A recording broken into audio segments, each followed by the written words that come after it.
To drive the wheel assemblies, I've added two motors. Now, the other motor that we added earlier on had what we call a coupling.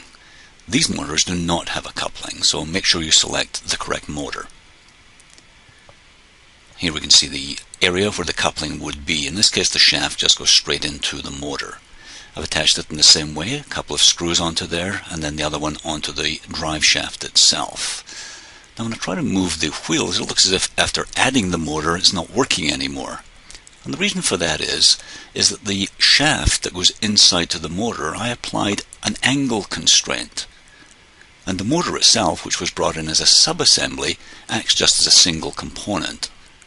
If we find that in the browser, then we can see the name of the motor. And what I have to do is make that flexible. In other words, all the parts in the sub-assembly can now move. So when I drag on the wheel, it works correctly. I'd have to do that for the other motor as well, so right-click on that and select Flexible. So now both sets of wheels operate and work correctly.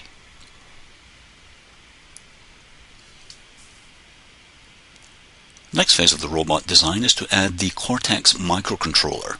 This coordinates the flow of information and power in the robot, and all other electronic system components must interface to the microcontroller, so obviously a very important part of our design.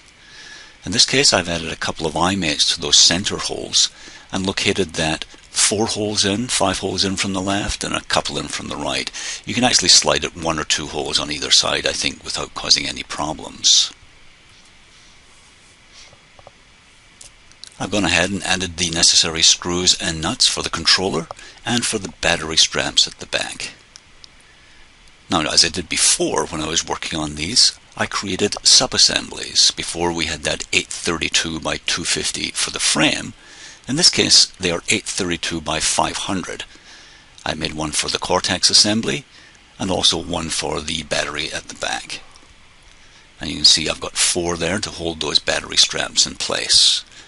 Now, one of the advantages of a digital model is that when I look at my model, I see there's some interference between the battery straps and one of those screws. So I've made a note of that, and we may have to move either the battery straps or the controller to solve that problem.